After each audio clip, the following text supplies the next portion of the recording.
నమస్కారం. మంగళదీప్ ప్యూర్ అగరబత్తీస్ గోపురం కార్యక్రమానికి స్వాగతం.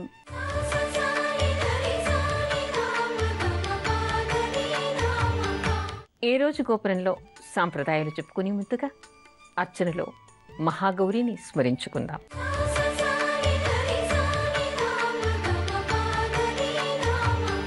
నమో దేవ్యై మహాదేవ్యై శివాయై సతతం నమః. నమః ప్రకృత్యై భద్రాయై నియతా ప్రణతా స్మతాం. రౌద్రాయై తే నమో నిత్యే గౌర్యై ధాత్రై నమో నమః.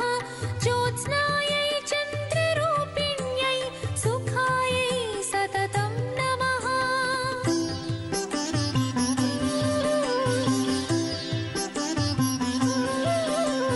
కళ్యాణ్యై ప్రాణినామృధ్యై సిద్ధ్యై కూర్మ్యై నమో నమః.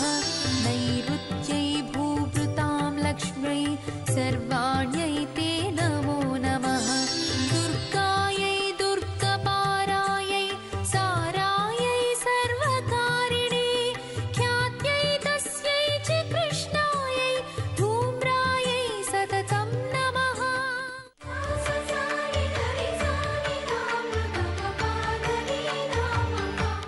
సౌభాగ్య వ్రతం ఎప్పుడు చేయాలి? మనకి సౌభాగ్యాన్ని పొందటానికి అనేక వ్రతాలు చెప్పబడ్డాయి. వాటిలో ముఖ్యమైనటువంటిది మనకి భాద్రపద శుద్ధ తదియ రోజు వచ్చేటువంటి ఉమాగౌరీ వ్రతం అని చెప్తూ ఉంటాం. హరితాళికా గౌరీ వ్రతం అని చెప్తూ ఉంటాం. ఈ హరితాళికా గౌరీ వ్రతం మనకి కర్ణాటకలో కనిపిస్తుంది, మహారాష్ట్రలో కనిపిస్తుంది, ఉత్తర తెలంగాణలో కనిపిస్తుంది, కొన్ని ప్రదేశాల్లో మనకి రాయలసీమలో కూడా కనిపిస్తుంది. అయితే ఈ హరితాళికా వ్రతం ఏ విధంగా చేయాలి, ఎందుకు చేయాలి, ఎలాంటి దోషాలు ఉన్నటువంటి వాళ్ళు చేయాలి? ఇక్కడ మనకి కొన్ని ప్రాంతాల్లో తప్పనిసరిగా పెళ్ళైనటువంటి ప్రతి వాళ్ళు చేస్తూ ఉంటారు. పెళ్ళి కాకముందు కూడా చిన్నప్పటి నుంచి ఈ వ్రతం చేసేవాళ్ళు మనకి మహారాష్ట్రలో కనిపిస్తూ ఉంటారు. అయితే ఈ వ్రతం ఎందుకు చేస్తారు అంటే సౌభాగ్యం పొందడం కోసమని చేస్తారు. ఇది గౌరీ వ్రతంగా చెప్తారు. హరితాళికా గౌరీ అంటారు. అయితే ఈ గౌరీ వ్రతాన్ని మనం అనేక మంగళగౌరీ వ్రతం చేస్తూ ఉంటాము, 16 కుడుముల నోము చేస్తూ ఉంటాము, అట్ల తద్ది చేస్తూ ఉంటాము. అనేక వ్రతాలు మనం సంవత్సరం పొడుగునా సౌభాగ్యం కోసం చేసేటివి కనిపిస్తూ ఉంటాయి. అమా సోమవతి వ్రతం చేస్తూ ఉంటాము. ఆ తర్వాత మనం జ్యేష్ఠ పౌర్ణిమ రోజు వటసావిత్రి పౌర్ణిమ వ్రతం చేస్తూ ఉంటాం. అయితే వీటిలో ముఖ్యమైనటువంటిది సౌభాగ్యం కోసం చేసేటువంటి ముఖ్యమైన వ్రతాలుగా చెప్తూ ఉంటారు.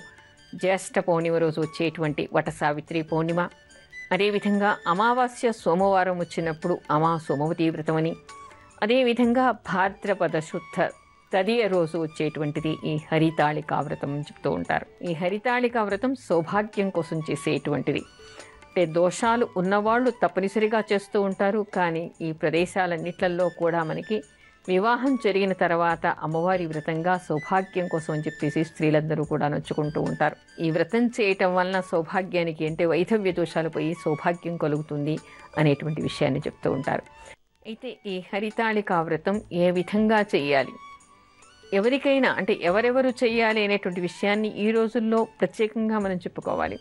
పూర్వకాలం నుంచి అయితే అందరూ సౌభాగ్యం కోసమని పెళ్ళైనటువంటి స్త్రీలు, కన్యలు కూడా ఈ నోమును బట్టి జీవితకాలం మొత్తం కూడా ఈ వ్రతాన్ని చేస్తూ ఉంటారు. ఇది 5 ఏళ్ళు 10 ఏళ్ళు అనేటువంటి నియమం లేదు. పునిస్త్రీగా ఉన్నన్ని రోజులు కూడా ప్రతి సంవత్సరం ఈ వ్రతాన్ని చేస్తూ ఉంటారు. అననుకూల పరిస్థితుల్లో చెయ్యలేక ఏదైనా ఉన్నప్పుడు కనీసం దూరం నుంచి కథ విని అక్షతలైనా వేసుకుంటూ ఉంటారు. ఆ విధంగా వ్రతాన్ని వ్రతభంగం చేయకుండా జీవితకాలంలో పునిస్త్రీగా ఉన్నన్ని రోజులు ఈ వ్రతం చేయాలి అనేటువంటి నియమం కనపడుతూ ఉంటుంది. ఈ రోజుల్లో పూర్వకాలం అయితే అందరూ చేసేవాళ్ళు. ఈ రోజుల్లో కొత్త కొత్త వ్రతాలు పట్టడం ఎందుకండి, ఒకసారి పట్టాక మాకు వీలు కాకపోవచ్చు, మేము చెయ్యము అంటే అశ్రద్ధ కొంతాను, దాని మీద శ్రద్ధ లేకపోవడం, దాని విలువ తెలియకపోవడం వలన చాలామంది ఎందుకు మొదలు పెట్టాలి, భక్తి ఉంటే చాలే అని చెప్పేసి వ్రతాలు చేయటం లేదు. ఇక్కడ చెప్పొచ్చేటువంటి విషయం ఏమిటంటే ఎవరికైనా జాతకంలో వైధవ్య దోషాలు ఉన్నప్పుడు పెళ్లి కాకముందే అనేక పరిహారాలు మనకి కనిపిస్తూ ఉంటాయి. అలాంటి పరిహారాలు చేసుకోవచ్చు. అయితే పరిహారాలు కాకుండానే అనుకోని పరిస్థితుల్లో పెళ్లి జరిగిన తర్వాత దోషాలు ఉన్నాయని తెలిసినటువంటి వాళ్ళు ఇలా హరితాళికా వ్రతమని, ఆ తర్వాత వటసావిత్రి పౌర్ణిమ వ్రతమని, ఆ తర్వాత సోమవతి వ్రతం అని, ఈ వ్రతాన్ని 3 కూడా చేస్తూ ఉంటారు. అలా చేయటం వలన భక్తి శ్రద్ధలతో చేస్తే వైధవ్య దోషాలు పోతాయని, సౌభాగ్యం వర్ధిల్లుతుంది అనేటువంటి విషయాన్ని చెప్తూ ఉంటారు. అందుకని అలాంటి దోషాలు ఉన్నాయని తెలిసిన వాళ్ళైనా తప్పనిసరిగా ఈ వ్రతాన్ని చేయాలి. అందరూ చేస్తే చాలా విశేషం. చేయలేకపోయినప్పుడు కనీసం దోషాలు ఉన్నాయి అని తెలిసినటువంటి వాళ్ళైనా చేయవచ్చు.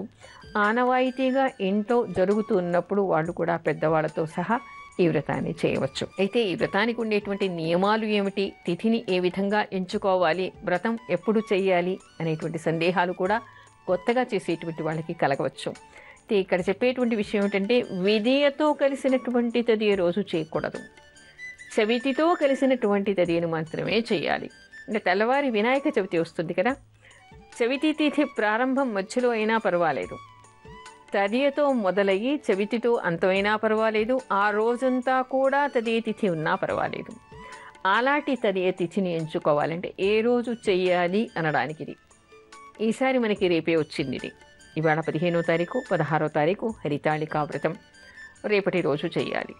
అయితే ఈ వ్రతం చేస్తున్నటువంటి వాళ్ళు ఎలాంటి నియమాల్ని పాటించాలి, ఏ సమయంలో చేయాలి? ఈ వ్రతాన్ని కొన్ని ప్రాంతాల్లో మహారాష్ట్ర అటువంటి చోట్ల కన్యలు కూడా చేస్తూ ఉంటారు. కన్యలు కూడా ఈ వ్రతాన్ని పట్టవచ్చు.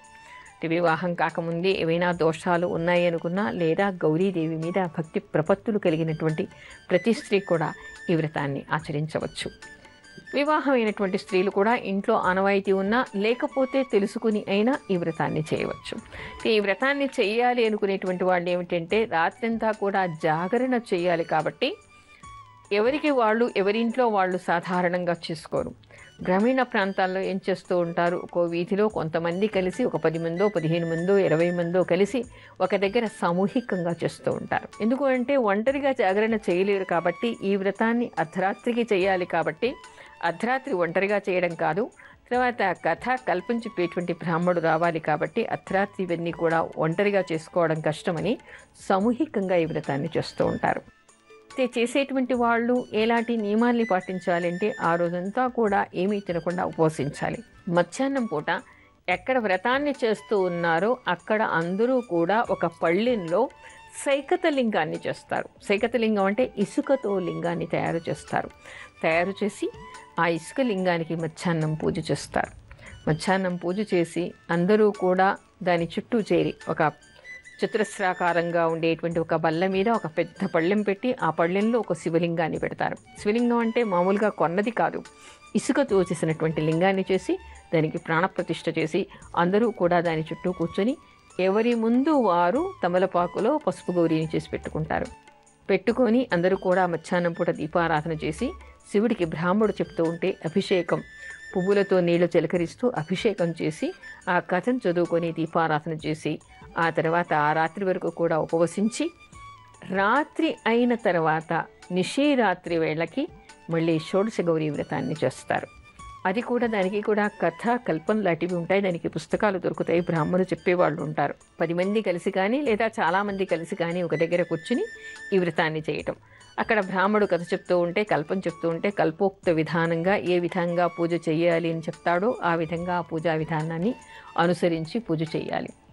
తెల్లవారు అర్ధరాత్రికి పూజ అయిపోయిన తర్వాత తెల్లవారేదాకా కూడా వీళ్ళు ఉపవసించి ఆ తర్వాత జాగరణ చేయాలి. అందుకని ఏం చేస్తారు, అందరూ ఒక దగ్గర ఉంటారు కాబట్టి ఏదైనా భాగవతం చెప్పించటమో, లేదా ఎవరి చేతైనా కీర్తనలు పాడించటమో, లేదా అందరూ కలిసి సామూహికంగా లలితా సహస్రనామం చేయటమో, విష్ణు సహస్రనామం చేయటమో, అమ్మవారి కీర్తనలు పాడటమో లాంటిది చేస్తూ తెల్లవార్లు జాగరణ చేస్తారు. చేసి మళ్ళీ నక్షత్రాలు పోకుండానే వేకువజామునే సూర్యోదయం కాకుండానే స్నానం చేసి అందరూ కూడా అమ్మవారికి ఏమిటంటే నానబెట్టినటువంటి పెసలు, పాయసం నైవేద్యం పెట్టి మళ్ళీ దీపారాధన చేసి నైవేద్యం పెట్టి ఉద్వాసన చెప్తారు. ఉద్వాసన చెప్పిన తర్వాత అందరూ కలిసి పాటలు పాడుతూ ఆ గౌరీని తీసుకెళ్ళి నీళ్లలో, గౌరీని ఆ ఇసుకతో చేసినటువంటి ఈశ్వరుణ్ణి తీసుకెళ్ళి నీళ్లల్లో, కాలువలో, ఊళ్ళల్లో అయితే వాగులు, వంతలు, చెరువులు లేదా నది లాంటివి ఉంటాయి, అక్కడి దాకా అందరూ పాటలు పాడుతూ అక్కడ వెళ్ళి నిమజ్జనం చేసి వస్తూ ఉంటారు. నగర ప్రాంతాల్లో అలాంటి అవకాశం లేనటువంటి వాళ్ళు ఏం చేస్తారంటే, ఇంట్లో పెద్ద పాత్రను బకెట్ లాంటిదో తీసుకుని పరిశుభ్రమైనటువంటి నీటిని దానిలో పెట్టి గంగను పూజ చేసి, గంగ పూజ అంటే ఆ నీటిలోకి గంగను ఆవాహన చేసి దానిలో ఈ సైకత లింగాన్ని ఉద్వాసన చేసినటువంటి పసుపు గౌరీల్ని అందరూ కలిసి దానిలో నిమజ్జనం చేస్తారు. నిమజ్జనం చేసిన తర్వాత అంతకంటే ముందే ఒకరికి ఒకళ్ళు పండు తాంబూలము అందులో చెప్పినట్టుగా వాయినాలు ఇచ్చుకుంటారు. ముఖ్యంగా వెదురు బుట్ట, వెదురుకు లక్ష్మి అని పేరు, వంశీ అని పేరు, వంశాన్ని వృద్ధి చేస్తుందని లక్ష్మీ స్వరూపం అని చెప్పుకుంటారు. కాబట్టి వెదురు బుట్టలో పండు తాంబూలము ఖర్జూర పళ్ళు వాయినాలు తయారు చేసి ఒకరికి ఒకరు ఇచ్చుకుంటారు. ఆ తర్వాత అందరూ పండు తాంబూలం తీసుకున్న తర్వాత ఎవరి ఇళ్ళకి వాళ్ళు వెళ్ళి ఇంట్లో వినాయకుడిని పెట్టుకుని వినాయకుడికి పూజ చేసి నైవేద్యం చేసిన తర్వాత అప్పుడు భోజనం చేస్తారు. ఆ విధంగా ఈ వ్రత విధానం సాగుతూ ఉంటుంది. ఈ హరితాళికా వ్రతం అనేటువంటిది సౌభాగ్యాన్ని ఇచ్చేటువంటి వ్రతంగా చెప్తారు. కాబట్టి ఎవరెవరికి సౌభాగ్యం కావాలి అని అనుకుంటారో భక్తి శ్రద్ధలతో వాళ్ళంతా కూడా ఈ హరితాళికా వ్రతాన్ని భాద్రపద శుద్ధ తొలి రోజు చెయ్యాలని చెప్పేసి మనకి ఆధ్యాత్మిక గ్రంథాల్లో కనిపిస్తోంది. షోడశ గౌరీ వ్రతం, షోడశ ఉమావ్రతం అని కూడా దీన్ని అంటారు. షోడశ ఉమావ్రతం ఎలా చేస్తారు? ఇది కూడా ఏమిటంటే మనకి మహారాష్ట్రలోను, కర్ణాటకలోను, రాయలసీమలోను, ఉత్తర తెలంగాణలోను ఇది ఎక్కువగా కనిపిస్తుంది. కొన్ని చోట్ల వెస్ట్ బెంగాల్లో కూడా కొంతమంది చేసేవాళ్ళు ఉన్నారని తెలుస్తోంది. అయితే ఈ షోడశ ఉమావ్రతం ఏ విధంగా చేయాలి? ఇది కొన్ని ప్రాంతాల్లో ఏమిటంటే తప్పనిసరిగా పెళ్ళి అయినటువంటి ప్రతి స్త్రీ కూడా ఈ వ్రతాన్ని చేయాలి. కొన్ని ప్రదేశాల్లో దీన్ని షోడశ గౌరీ వ్రతం అంటారు, కొంతమంది స్వర్ణ గౌరీ వ్రతం అంటారు, షోడశ ఉమావ్రతం అని కూడా దీన్ని అంటూ ఉంటారు. ఏదైనా షోడశ అంటే 16 అనే సంఖ్య కనిపిస్తూ ఉంటుంది. ఆ విధంగా అమ్మవారిని పూజించాలి. అంటే దేనితో పూజించాలి, 16 దీనికి సంఖ్య అనేటువంటి సందేహాలు కూడా కలగవచ్చు. అయితే ఇది మాత్రం ఏమిటంటే హరితాళికా వ్రతంలాగా పట్టి ఎవరైనా అనుకుని ఆ వ్రతాన్ని పట్టి చేయటం అనేది కాకుండా పెళ్ళి అయినటువంటి ప్రతి స్త్రీ కూడా పునిస్త్రీగా ఉన్నన్ని రోజులు ప్రతి సంవత్సరం ఈ షోడశ ఉమావ్రతం చేయాలి అనేటువంటి నియమాలు చాలా ప్రాంతాల్లో మనకి కనిపిస్తూ ఉన్నాయి. అది ఆనవాయితీగా అత్తవారింట్లో ఉంటే కొత్తగా వచ్చినటువంటి కోడళ్ళు మొదలుపెట్టి పునిస్త్రీగా ఉన్నన్ని రోజులు కూడా ఈ వ్రతాన్ని చేస్తూ ఉంటారు. అయితే హరితాళికా వ్రతంలో కఠిన ఉపవాసం చేసేటువంటిది, ఎందుకంటే అర్ధరాత్రికి పూజ ఉంటుంది కాబట్టి ఆ రోజంతా కూడా వాళ్ళు ఉపవసించడం అనేటువంటిది కనపడుతుంది. మధ్యలో ఈ పలహారాలు లాంటివి కూడా తినడం కనిపించరు. కానీ షోడశ ఉమావ్రతంలో మాత్రం అంతటి కఠిన నిబంధనలు మనకి కనిపించవు.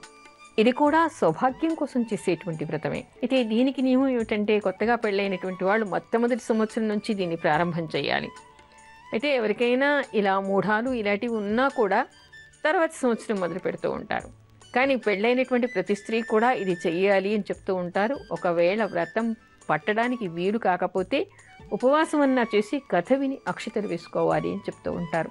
అంటే తప్పనిసరిగా సౌభాగ్యం కోసం ప్రతి స్త్రీ పెళ్ళైన సంవత్సరం నుంచి పునిస్త్రీగా ఉన్నన్ని రోజులు చేయాలి అనేటువంటి ఆనవాయితీ చాలా ప్రదేశాల్లో కనపడుతోంది.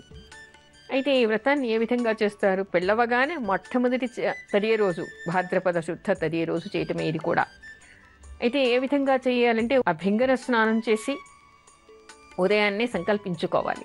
సంకల్పించుకొని ఆ మధ్యాహ్నం వరకు ఉండి అందరూ కలిసి ఉదయం స్నానం చేసిన తర్వాత దీనికి కూడా సామూహికంగానే చేస్తూ ఉంటారు. అందరూ పసుపుతో గౌరీని చేసుకోవడం, దీపారాధన చేయటం, దీనికి కూడా కల్పం కథ ఉంటాయి. బ్రాహ్మడి చేత అవి చెప్పించుకుంటూ ఉంటారు. అందరూ సామూహికంగా ఒక దగ్గర కూర్చుని వ్రతాన్ని చేస్తారు. చేసిన తర్వాత అమ్మవారికి కుడుములు నైవేద్యం చేస్తారు. దీన్ని 16 కుడుముల వ్రతం అని కూడా అంటూ ఉంటారు. అంటే ఈ షోడశ ఉమావ్రతం అనటంలోనే ఇక్కడ మనకి ఆ షోడశ అనే సంఖ్య ఈ కుడుములు నైవేద్యం పెట్టడం కోసం కనపడుతూ ఉంటుంది. ఆ కుడుములన్నీ చేసి, అంటే ఒక్కొక్క ప్రాంతంలో ఒక్కో రకంగా కుడుముల్ని చేస్తూ ఉంటారు. వాళ్ళ ఆనవాయితీ ప్రకారం కుడుముల్ని తయారు చేసి అమ్మవారికి నివేదన చేయటం, మంగళగౌరీ పూజ చేయటం, అంటే గౌరీకి పూజ చేయడం శుభం కోసం అని చెప్పేసి పూజ చేయటం కనపడుతుంది. దీన్ని స్వర్ణ గౌరీ వ్రతం అని, షోడశ ఉమావ్రతం అని, షోడశ గౌరీ వ్రతం అని కూడా చెప్తూ ఉంటారు. ఆ తర్వాత షోడశ అనడానికి ఇక్కడ ఏమిటంటే కుడుములు 16 కుడుములు వాయడం ఇవ్వడం, 16 కుడుములు నివేదన చేయటం అనేటువంటిది కనిపిస్తుంది. అది చేసిన తర్వాత ఆ రోజంతా ఉపవాసం చేయాలి. కానీ వాళ్ళు మధ్యాహ్నం కానీ సాయంత్రం కానీ ఉప్పు లేనటువంటి ఉపహారం ఏదైనా తినవచ్చు అని చెప్తుంటారు. అంటే ఉప్పు లేనటువంటి స్వీట్స్ కానీ, పూరీలు కానీ, చపాతీలు కానీ అలాంటివి పలహారంలాగా తింటూ ఉంటారు. అది ఒకసారి మాత్రమే సేవిస్తూ ఉంటారు. ఆ విధంగా ఉండి మరునాడు కూడా పూజ చేసుకుని ఆ గౌరికి ఉద్వాసన చెప్పిన తర్వాత నీళ్లలో నిమజ్జనం చేయటం. కొంతమంది ఆ రోజు శుక్రవారం కానీ మంగళవారం కానీ కానప్పుడు అదే రోజు పూజ అయిన తర్వాత ఉద్వాసన చెప్పేస్తూ ఉంటారు. ఉద్వాసన చెప్పి హరితాళిక నోచుకునే వాళ్ళ దగ్గర ఈ గౌరీని కూడా పెట్టి అన్నీ కలిపి ఒకే దగ్గర నిమజ్జనం చేస్తూ ఉంటారు, లేదా వాళ్ళతో కూడా వెళ్ళి గౌరీదేవిని నీళ్లలో నిమజ్జనం చేస్తూ ఉంటారు. అంటే దీనికి ఏమిటంటే 16 అన్నీ 16 సంఖ్యలో ఉంటాయి. ముగ్గు అష్టదళ పద్మాన్ని పెట్టడం, దానికి 16 గోవు అడుగుల ముద్రలు వేయటం, ఆ తర్వాత అక్కడ గౌరీదేవిని పెట్టడం, 16 రకాలుగా పువ్వులు 16 సంఖ్యలో వేస్తూ ఉంటారు. ఆ తర్వాత 16 కుడుములు చేసి నైవేద్యం పెట్టడం, వాయినాలు ఇచ్చుకోవడం, తాంబూలం ఇచ్చుకోవడం, 16 ఒత్తులతో దీపారాధన చేయటం లాంటివన్నీ కూడా ఇక్కడ మనకి నియమాలు కనిపిస్తూ ఉంటాయి. ఆ విధంగా పూజ చేసిన తర్వాత ఆ రోజు మంగళవారం కానీ శుక్రవారం కానీ కాకుండా ఉంటే అక్కడే ఉద్వాసన చేసి, పూజ ఈ నైవేద్యం అయిన తర్వాత ఉద్వాసన చేసి, ఆ తర్వాత వీలైనప్పుడు రాత్రి కానీ మరునాడు కానీ ఉదయం నీళ్లలో దాన్ని నిమజ్జనం చేస్తారు. ఆ రోజంతా కూడా వాళ్ళు అన్నం తినకుండా ఉప్పు లేనటువంటి పదార్థాలు తిని, మరునాడు ఎవరైనా బ్రాహ్మణ దంపతులకి భోజనం పెట్టి కానీ భోజనానికి ఏర్పాటు చేసి కానీ వినాయకుడి పూజ చేసిన తర్వాత మళ్ళీ భోజనం చేస్తారు. ఈ విధంగా షోడశ ఉమావ్రతం జీవితకాలం మొత్తం కూడా ప్రతి సంవత్సరం భాద్రపద మాసంలో వచ్చేటువంటి శుద్ధ తదియ రోజు, అంటే వినాయక చవితికి ముందు రోజు చేయాలి అనేటువంటి నియమాలు కనపడుతున్నాయి. ఇది కూడా సౌభాగ్యాన్ని పొందటానికి అని చెప్తూ ఉంటారు. కాబట్టి కఠినంగా ఉపవాసం చేసి తెల్లవాళ్ళు జాగరణ చేసి అలాంటి వ్రతం చేయలేనటువంటి వాళ్ళు కూడా, ఇది కూడా గౌరీ వ్రతమే, ఇది కూడా ఉమావ్రతమే కాబట్టి, ఇది సౌభాగ్యం కోసం చేసేదే కాబట్టి భక్తి శ్రద్ధలతో ఈ స్వర్ణగౌరీ వ్రతాన్ని కూడా వాళ్ళు చేయవచ్చు. అలా చేయటం వల్ల కూడా సౌభాగ్యాన్ని పొందేటువంటి అవకాశం ఏర్పడుతుంది. అయితే ఎప్పుడైనా వీళ్ళకి మొదటి సంవత్సరం నొచ్చుకోలేనప్పుడు, లేదా గర్భవతులుగా ఉండి 6 నెలలు నిండిన తర్వాత, లేదా పురిటిలో ఉన్నప్పుడు జాతాశౌచం, మృతాశౌచం, ఋతుక్రమం ఇలాంటివి అనేకం వస్తూ ఉంటాయి. ఒక్కో సంవత్సరం కుదరదు. అయితే ఋతుక్రమం ఉన్నప్పుడు కానీ, ఇలాంటప్పుడు అశౌచం ఉన్నప్పుడు కానీ ఉపవసించాలి, కానీ పూజలు పనికిరావు. మిగతా అప్పుడైతే, అంటే బాలింతగా ఉన్నప్పుడు కానీ, లేదా గర్భవతులుగా ఉన్నప్పుడు కానీ, మూఢంలో ఉండి కొత్తగా మొదటి సంవత్సరం వ్రతాన్ని మొదలు పెట్టలేనటువంటి వాళ్ళు కానీ కథ వినటం, హారతి తీసుకోవడం, వాయనం తీసుకోవడం, తాంబూలం తీసుకోవడం, అక్షతలు వేసుకోవడం, ఆశీర్వచనం పొందటం, బ్రాహ్మడికి ఏదైనా దానం చేయటం లాంటివి చేయవచ్చు. వ్రతం చేయటానికి పనికిరాదు. కానీ అశౌచంలో ఉన్నప్పుడు, అంటే ఎవరైనా పుట్టినప్పుడు వాళ్ళకి జాతాశౌచం అంటారంటే పురుడు వస్తుంది, ఎవరైనా చనిపోయినప్పుడు మృతాశౌచం వస్తూ ఉంటుంది, దాన్ని మైల అంటూ ఉంటాం. అదే కాకుండా ఋతుక్రమంలో ఉండేటువంటి 5-6 రోజులు కూడా అయితే వ్రతం చేయకూడదు, ఇలాంటి కథను వినడానికి అక్కడికి వెళ్ళకూడదు. కానీ వాళ్ళు ఉపవసించి మనస అమ్మవారికి నమస్కారం చేసుకోవడం వలన కూడా ఈ వ్రతం చేస్తే ఎలాంటి ఫలితం వస్తుందో అలాంటి ఫలితమే వస్తుందని తెలుసుకోవాలి. చాలామంది ఏం చేస్తుంటారు, ఇలా అననుకూల పరిస్థితులు వచ్చినప్పుడు, వ్రతం చేయలేనప్పుడు, వ్రతం చేయలేదు కదా, మైల వచ్చేసింది కదా, భోజనం చేద్దామని భోజనం చేస్తూ ఉంటారు. కానీ ధర్మసింధు లాంటి గ్రంథాల్లో మనకేం కనిపిస్తోందంటే, ఇలాంటివి వచ్చినప్పుడు ఉపవసించటం వలన, మామూలుగా ఉండి పూజ చేయటం వలన ఎలాంటి ఫలితాలు వస్తాయో, ఇలా అననుకూల పరిస్థితుల్లో ఉపవసించి మనసా నమస్కరించుకోవడం వలన కూడా అలాంటి ఫలితమే వస్తుంది అనేటువంటి విషయాలు మనకి కనపడుతూ ఉన్నాయి. అందుకని ఆ విధంగా చేయవచ్చు. లేదా ప్రయాణాల్లో ఉన్నారు, విదేశాల్లో ఉన్నారు, చేయడానికి కుదరలేదంటే కనీసం ఇంట్లో పసుపు గౌరీని పెట్టుకుని అమ్మవారికి దీపారాధన చేసి కథ చెప్పుకుని అక్షతలు వేసుకుని 16 సంఖ్యలో ఏదైనా కుడుములు లాంటివి వండి నైవేద్యం పెట్టి మరునాడు ఉదయం వినాయకుడిని పెట్టుకున్న తర్వాత భోజనం చేయటం మంచిది. ప్రయాణంలో ఉన్నారనుకోండి, మానసికంగా పూజ చేసుకోవడం వలన కూడా ఆ వ్రతం చేసినటువంటి ఫలితం వీళ్ళకి లభిస్తుంది. అంటే ఎటొచ్చి మనకి కావాల్సినటువంటిది ఏమిటంటే, అనుకూలమైనప్పుడు శ్రద్ధగా చేయటం, అననుకూల పరిస్థితుల్లో మానసికంగా చేసుకోవడం, లేదా నమస్కరించడం లాంటివి చేసినా కూడా వ్రతభంగం కలిగినటువంటి దోషం మాత్రం ఉండదు, వ్రతభంగం చేసినటువంటి దోషం ఉండదు, సౌభాగ్యం లభిస్తుంది అనేటువంటి విషయం మనకి ఇక్కడ అవగతమవుతోంది. అందుకని ఇక్కడ కావలసినటువంటివి గౌరీదేవి మీద భక్తి శ్రద్ధలు, సౌభాగ్యాన్ని కోరుకోవడం, శ్రద్ధ చేయటం, వీలు కానప్పుడు వీలైనటువంటి పద్ధతిలో పూజ చేసుకోవడం చేయటం వలన సౌభాగ్యం లభిస్తుంది.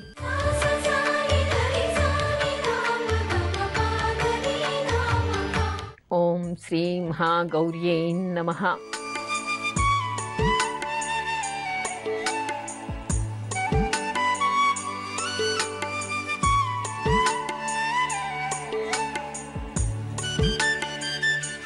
ఈ మంత్రాన్ని ఏ నామాన్నైనా చెప్పుకోవచ్చు, గౌరీ నామాల్లో ఏ నామాన్నైనా చెప్పుకోవచ్చు. వ్రతం చేయటం ఒక్కటే కాదు, భక్తి శ్రద్ధలు కావాలి.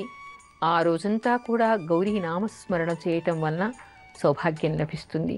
మొక్కుబడిగా కూర్చుని దీపారాధన చేసి మొక్కుబడిగా కథ విని అక్షతలు వేసుకోవడం మాత్రమే కాదు, ఆ రోజంతా కూడా భగవంతుడి యందు, ఆ గౌరీదేవి పాదాల యందు మనస్సును నిలిపి ఆమె పాదాల్ని స్మరిస్తూ గౌరీ నామజపం చేసుకోవటం వలన తప్పనిసరిగా ఆవిడ అనుగ్రహం వలన సౌభాగ్యం లభిస్తుంది. అయితే వ్రతం చేసుకోలేనటువంటి వాళ్ళు చేసుకోలేనటువంటి పరిస్థితులు కూడా ఉంటూ ఉంటాయి. అందుకని ఎలాంటి పరిస్థితులు అయినా గౌరీ నామాన్ని జపించడం, గౌరీ పాదాన్ని మనసులో స్మరించడం చేస్తూ ఉండాలి. ఒక్క జాతాశౌచం, మృతాశౌచం, ఋతుక్రమం ఇలాంటి సమయాల్లో తప్ప మిగతా అన్ని సమయాల్లో కూడా ఈ నామజపాన్ని చేసుకుంటూ ఉండాలి. ముఖ్యంగా ఈ భాద్రపద శుద్ధ తదియ రోజు గౌరీ నామాన్ని ఎవరు జపిస్తారో, గౌరీదేవిని ఎవరు స్మరిస్తారో వాళ్ళందరికీ కూడా సౌభాగ్యం లభించేటువంటి అవకాశం ఏర్పడుతుంది. గోపురంపై మీ అమూల్యమైన సలహాలు మాకు తెలపండి. మా చిరునామా Gopuram care of Zee Telugu, post box number 102, Khairatabad, Hyderabad 5,04,000. మా ఈమెయిల్ ఐడి gopuram.ztelugu@gmail.com. చూశారు కదా, ఇది ఇవాల్టి మంగళదీప్ ప్యూర్ అగరబత్తీస్ గోపురం కార్యక్రమం. మరో ఎపిసోడ్లో మళ్ళీ కలుసుకుందాం. అంతవరకు సెలవు, నమస్కారం.